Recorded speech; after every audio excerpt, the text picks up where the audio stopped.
Welcome. I'm Brandon, the HBAR Bull. I've recently started doing work for the HBAR Foundation, but the opinions expressed should be considered those of the speaker alone.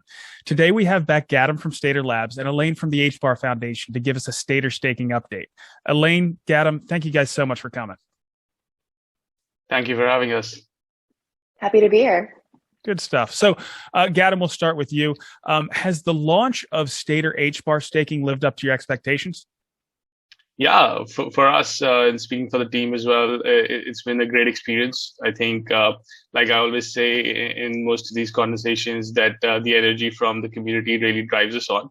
And it's been great to see, folks being involved, asking us tough questions, the back and forth there. It all leads to a better product. What's also been super heartening is, what folks have built on top of the contract. There are dashboards floating around, developed by users, just for other users, and a lot of our evangelists on Telegram and Reddit have been very active, sort of making sure that the broader community understands the product, the reward structure, everything. So from that perspective, it's been awesome. From the numbers perspective, also it's been great. We are up to 380 million HBAR now. We essentially lifted caps on 12th, so it's only been about 15 days. So that's been going great. We have, what's also heartening is we have close to 8,000 unique wallets that have staked with us now. So that really means that it's a sort of a broader community that has participated, and not just a few folks with a lot of HBAR, right? So that's also great to see. Till now, fingers crossed and touch wood that long it may continue, but it's been great so far. Yeah, I've been really impressed. So, Elaine, what about you? What are your thoughts on the launch? Honestly, it's been a great launch. I think all launches and product launches, have little hiccups in terms of how they roll out. I didn't really see any of that with the Stader launch. So that was, I think, a testament to how the Stader team was building, and just really focused on the user experience that they wanted to bring to the community, right? So I think when you focus on that core tenant, then it's easy to build a good product that kind of achieves those, those actions for the community. Beyond that, I think, the response and the engagement from the community has been awesome. I think from the foundation's perspective, it's definitely validation of some of our own theses around what is needed within the Hedera ecosystem, particularly with relation to DeFi. So I think for us, this is definitely a sign that we're moving in the right direction, and definitely a place where we want to double down. So, I think from our perspective, from a strategic perspective, that definitely is something that's been helpful for us the past 2 weeks.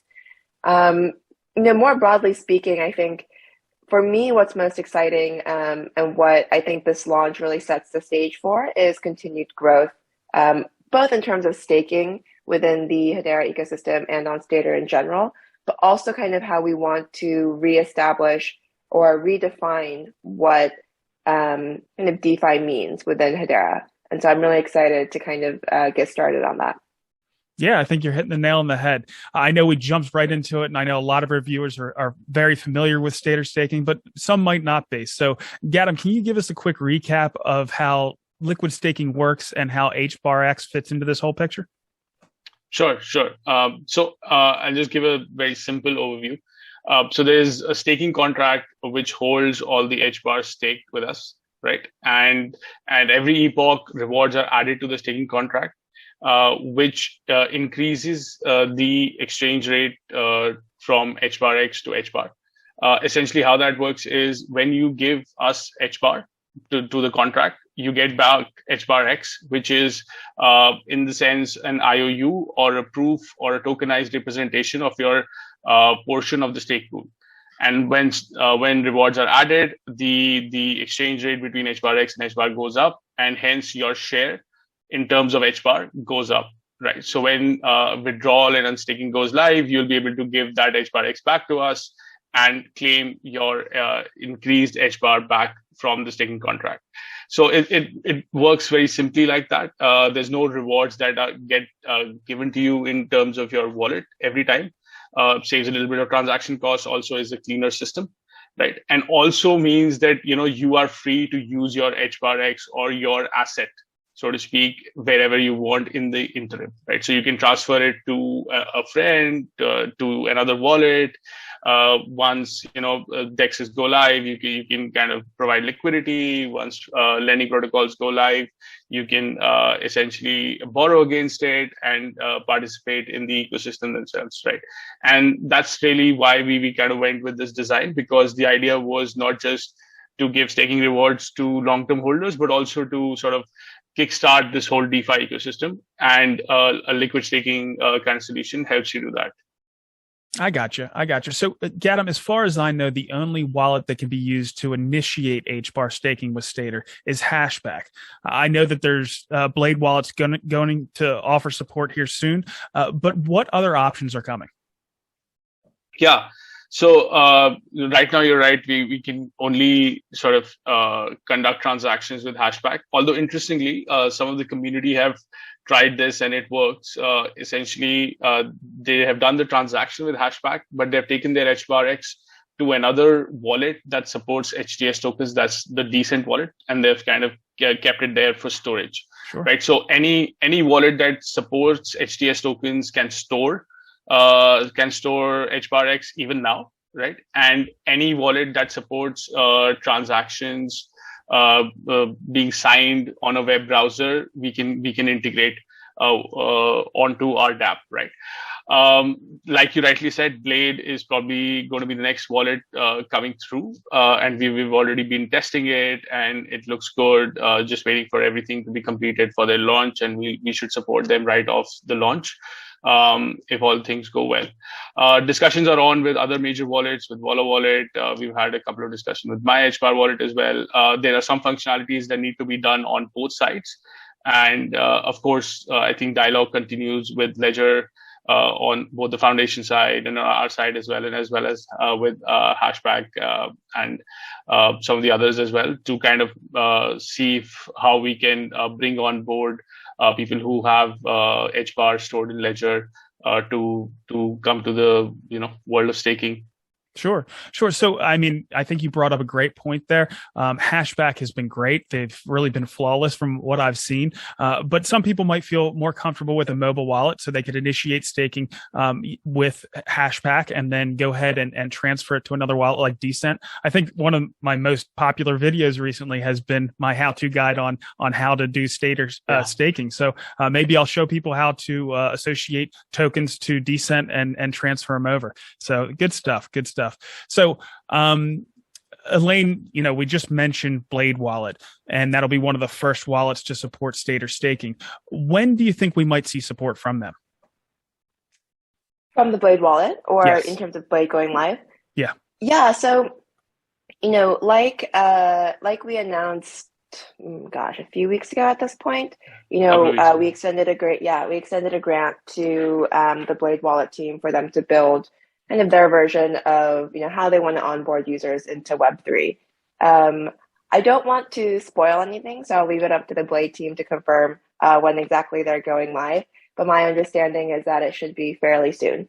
And so I think, they're just doing the final touches on their app.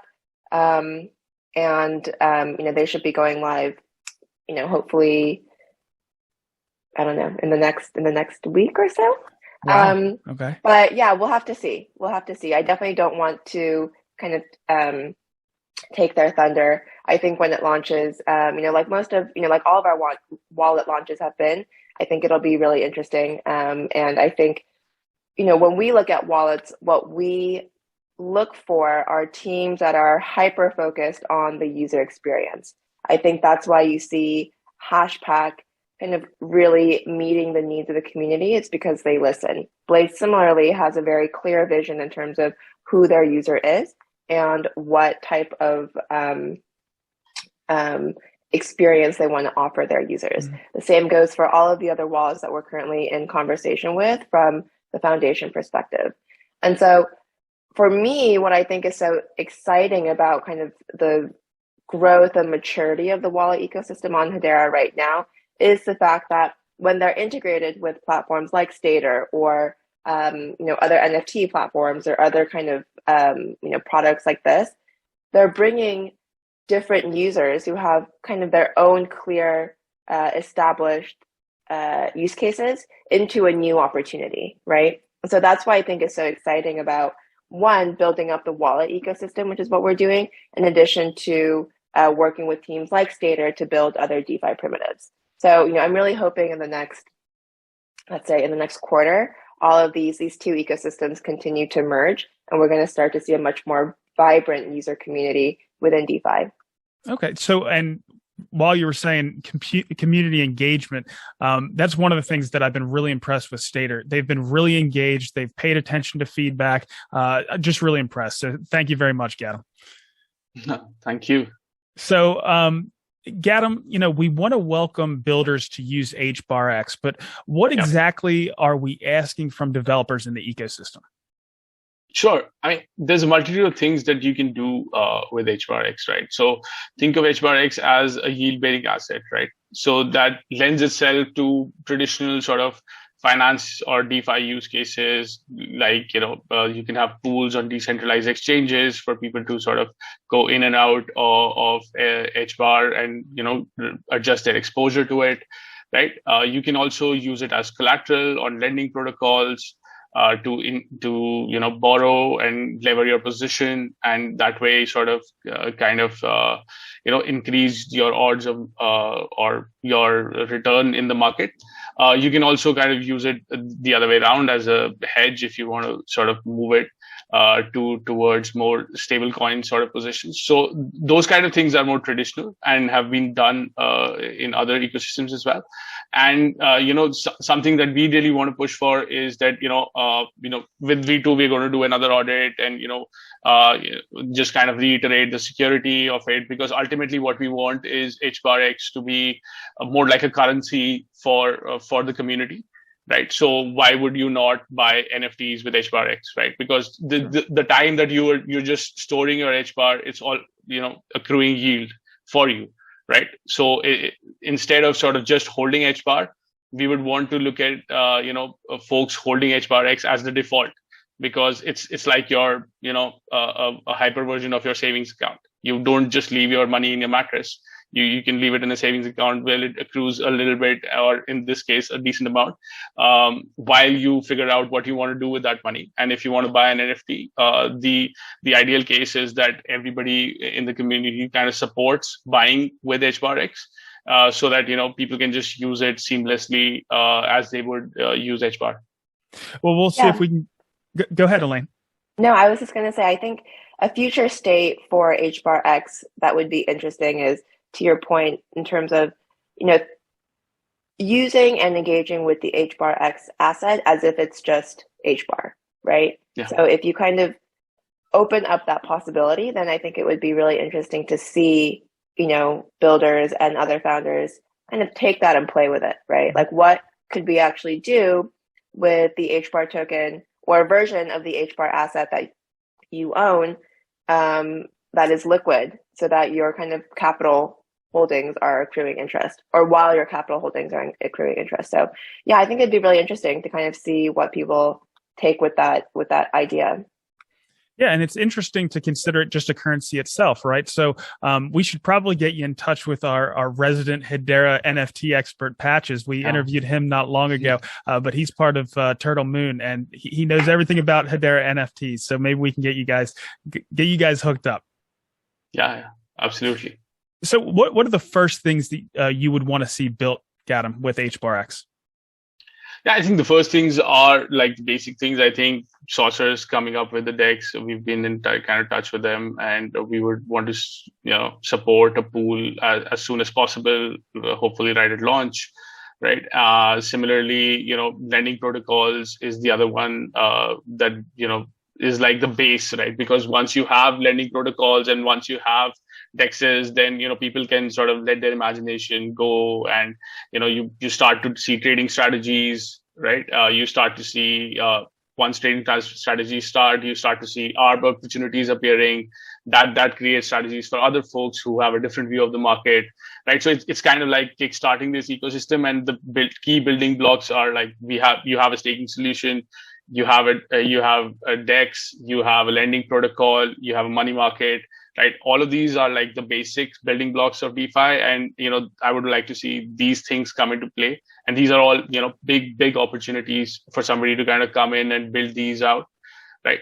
Along with that, I think the wallet ecosystem is a little bit further enhanced, right? So some of the stuff that we've been talking to our wallet partners is potentially, folks never coming to the Stader app, right? Like they can integrate the wallet can be the staking can be integrated into the wallet, and they can stake directly there, which is again towards a view where people would just consider it as a currency and always kind of keep on using it to buy other stuff, right? So, but if I was to kind of just go back on my long-winded answer and just give you an elevator answer, I would like to see the first, the building blocks of DeFi getting built, because I think it's like infrastructure, right? So once those things are built, there are myriad of possibilities that open up, and they always have like a leveraged multiplying effect on the ecosystem. So Elaine, for those that have good ideas for using HBARx, we should probably let them know how they can get support. Can you run us through that?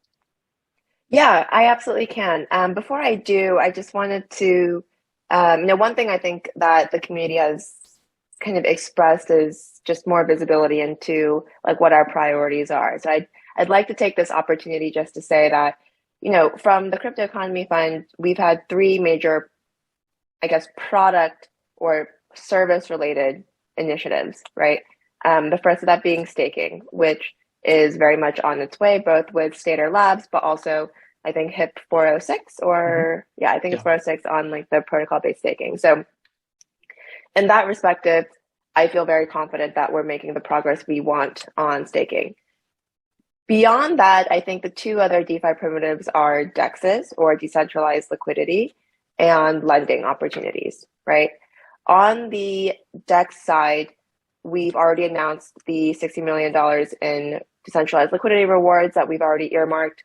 We are hoping to have DEXs come to market in the next 2 months. So, I feel good about kind of where we are in our progress there.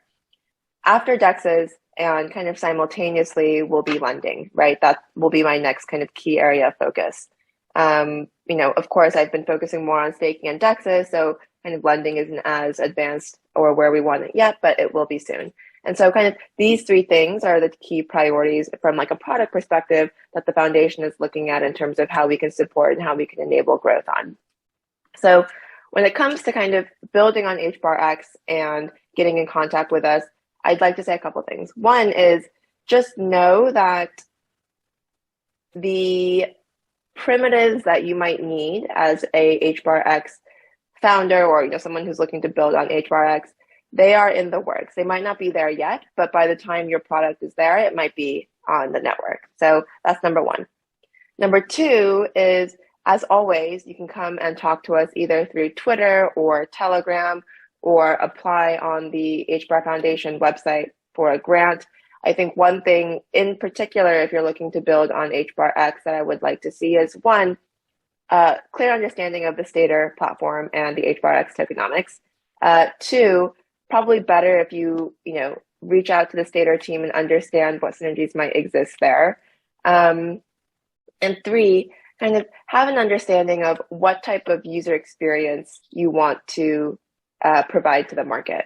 I think my ideal ecosystem around HBARx is one where you don't know what you're using HBARx, right? I want the HBARx token to be a completely seamless token that you can move throughout the ecosystem with very little barrier of entry. And so I think, of course, in its initial stages, it might not be that easy and it might not be that seamless or invisible to some aspect, but my perspective is that that should be the end goal. Yeah, I think we'll get there for sure. So I guess they can reach out to the Stader team for technical support. They can reach out to the HBAR Foundation. What is it? hbarfoundation.org/apply. I think so, yeah. Yep. And then I know the hackathon is going on right now. So if they can come up with cool ways to use HBARx, they could get that into the hackathon. And I know there's over $500,000 worth of rewards there. So Gadam, before we let you guys go, and thank you guys so much for coming on, is there there anything else you'd like to pass on to the community? No, I mean, just carrying on from what Elaine was saying, builders are always welcome to kind of reach out to us. Again, like with the community, we love those chats. It kind of gets our juices flowing as well in terms of possibilities.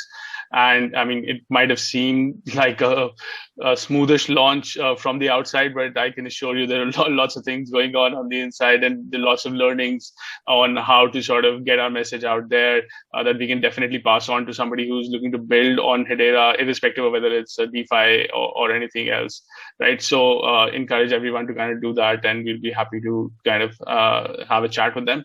Right. Going back to the community, I think, again, a big thank you to everyone who kind of participated and engaged with us, whether in staking or in discussions.